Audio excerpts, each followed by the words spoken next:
विनोद जी, मुझे ममता बनर्जी का गणित भी और मेरे दर्शकों को भी सबसे बड़ा सवाल जो देख रहे हैं उनको समझाइए कि ममता बनर्जी अगर अकेले चुनाव लड़ रही है, इसका फायदा किसको होगा? बीजेपी को फायदा होता दिख रहा है इसका।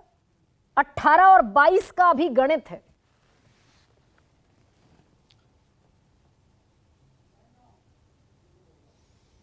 देखिए, ममता बनर्जी अकेले चुनाव अगर लड़ती हैं और जो कि मुझे लगता है लड़ेंगी, और कांग्रेस के साथ अगर कोई आखिरी समय तक अंडरस्टैंडिंग होती भी है तो कोई बहुत ज्यादा सीटें कांग्रेस को मिलने वाली नहीं है। वो चुनाव अकेले ही मान के आप चलिए, और ज्यादा ये भी हो सकता है कि शायद सीधा समझौता कांग्रेस के साथ न हो और वो कह दे भाई ठीक है, कांग्रेस 8-10 सीटों पर लड़ना चाहे लड़ाए अपने कैंडिडेट, एक अंडरस्टैंडिंग हो जाए उनके बीच में और ममता बनर्जी सभी 42 सीटों पर चुनाव लड़े।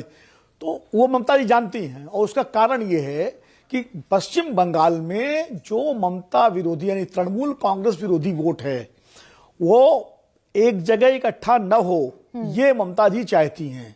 और इसीलिए बीजेपी एक पोल हो और एक तरफ लेफ्ट और कांग्रेस हो तो ममता जी के लिए स्थितियां ज्यादा ठीक रहेंगी।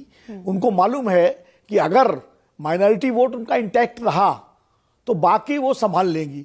वो जानती हैं कि अगर एक बार लेफ्ट और कांग्रेस और ममता तृणमूल कांग्रेस एक साथ आ गए तो लेफ्ट और कांग्रेस का जो बेस है थोड़ा बहुत, या उनका जो वर्कर है जो ममता जी को वोट नहीं दे सकता, जो तृणमूल कांग्रेस को वोट नहीं दे सकता, वो बीजेपी के साथ चला जाएगा और बीजेपी को अतिरिक्त 3-4% वोटों का फायदा हो जाएगा। और ये ममता जी नहीं चाहती हैं। और मुझे लगता है ममता जी का जो आक्रामक रवैया है इंडिया गठबंधन के प्रति, खासकर कांग्रेस के प्रति, उसका एक बड़ा कारण यही है और ये रणनीतिक कारण है और ये एक मुझे लगता है अंडरस्टैंडिंग के साथ एक कारण है। इसलिए मुझे बंगाल को लेकर बहुत चिंता नहीं है। लड़ाई तृणमूल बनाम बीजेपी ही होनी है, जो विधानसभा में भी हुई और जो लोकसभा में भी होगी। पिछली बार भी हुई थी, इस बार भी होगी। तो आप ये कह रहे हैं कि कांग्रेस और लेफ्ट का एक धड़ा हो गया, आंकड़ा था। हाँ, आप ये कह रहे हैं कि कांग्रेस और लेफ्ट का एक धड़ा हो गया, एक तरफ तृणमूल कांग्रेस हो गई और एक तरफ भारतीय जनता पार्टी हो गई।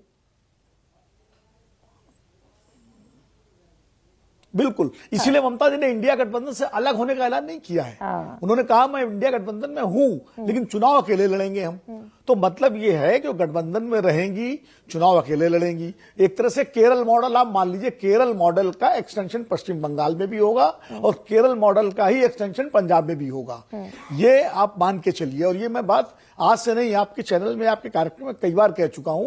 मुझे लगता था शायद पश्चिम बंगाल में एक दो सीटों पर कांग्रेस साथ कोई सहमति बन जाए, लेकिन अब मुझे लगता है कि केरल, पश्चिम बंगाल और पंजाब, ये 3 राज्यों में इंडिया गठबंधन के घटक दल एक दूसरे के समानांतर चुनाव लड़ेंगे और जो भी सीटें जीती जाएंगी वो इंडिया गठबंधन का हिस्सा होंगी। तो ये परसेप्शन लेवल पर कैसा है विनोद जी कि भाई जो एक गठबंधन बना, एक इतना जिसका हाय हल्ला भी मचा, नीतीश कुमार तो एक वक्त पर कहते थे कि 100 पर समेट देंगे भारतीय जनता पार्टी को, ये परसेप्शन के लिहाज से इंडिया ब्लॉक के लिए कैसा है? भाई जो वोटर है वो परसेप्शन के साथ जाता है पोलिंग बूथ पर।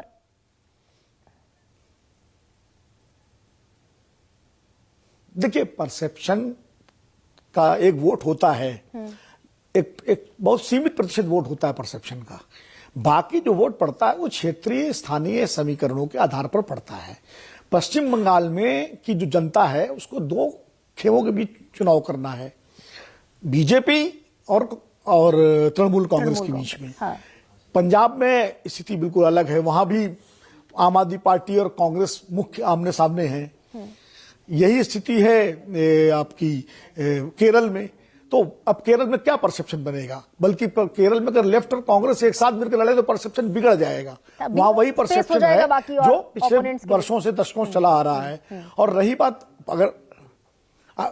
अगर राष्ट्रीय स्तर की आप बात करें, देशव्यापी स्तर की, तो नीतीश जी की तो बात अब करना बेमानी है, क्योंकि वो तो बीजेपी से लड़ते बीजेपी के ही साथ चले गए, तो उनकी बात अलग। हाँ, एक बात जरूर है, अगर मान लीजिए नीतीश जी संयोजक बना दिए जाते और तब चले जाते बीजेपी में तो ज्यादा परसेप्शन बिगड़ता, या नीतीश जी चुनाव के तुरंत बाद जैसे चंद्रबाबू नायडू चले गए थे तब जाते तो और बुरा हाल होता। तो अच्छा है पहले ही चले गए, तो कम से कम जो कमियां या जो कमजोरी बिहार में हो सकती थी ऐन वक्त में जाने से, वो उसको इंडिया गठबंधन के तरीके से ठीक कर सकता है। एक मौका उनको मिल गया।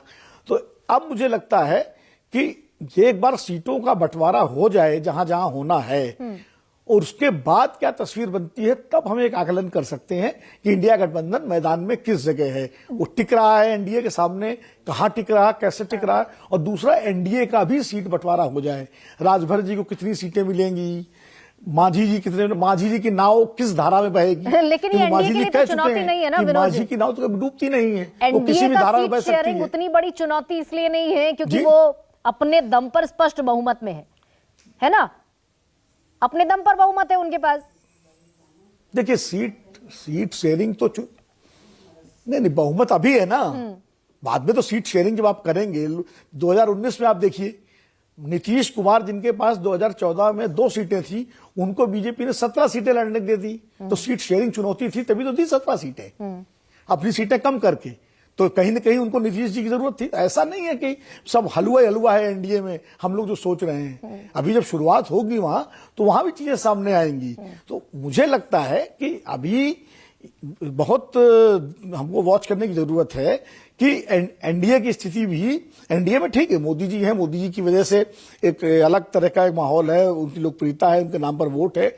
लेकिन जब चिराग पासवान है, वो पासवान वोट जो बिहार का है, उस पर अपना दावा जताते हैं कि रामविलास पासवान जी की विरासत मेरे पास है, और कोशिश भी कर रहे हैं उसको। हाँ, तो ये पेच फंसा है एक सीट पे नहीं मानेंगे, लेकिन पश्चिम बंगाल में, तो वो पासवान पश्चिम वोट ही खिसक बंगाल में जाएगा। अभी ममता बनर्जी के पास 22 सीटें और बीजेपी के पास 18 सीटें। इसमें कुछ हेरफेर दिखता है, क्योंकि मैं कह रही हूं कि पोस्ट पोल अलायंस में ममता बनर्जी इंडिया गठबंधन के साथ है।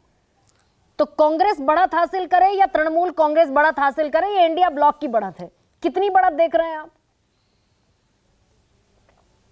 जी देखिए, अभी यहां से बैठ के कहना मेरे लिए बहुत मुश्किल है कि कितनी बढ़त और कितनी घटत है। ये कहना, पहले तो कैंडिडेट्स तय हो जाएं, चुनाव के समय फाइनल मुद्दा क्या बनता है पूरे देश में, क्योंकि यहाँ हमारे देश में तो हर 15 दिन मुद्दे बदल रहे हैं। कभी लगता है G20 में चुनाव हो जाएगा, G20 निपटता है तो लगता है 3 राज्यों के विधानसभा चुनाव के नतीजे तय करेंगे। उसके बाद राम मंदिर आ जाता है, राम मंदिर के बाद अब कुछ और आ गया, फिर नीतीश कुमार चले गए।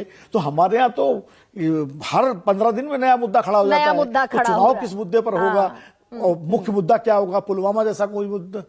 तो इसलिए मुझे लगता है अभी कहना बहुत मुश्किल है कि कितनी सीटें किसको मिलेंगी। ठीक है, तो अभी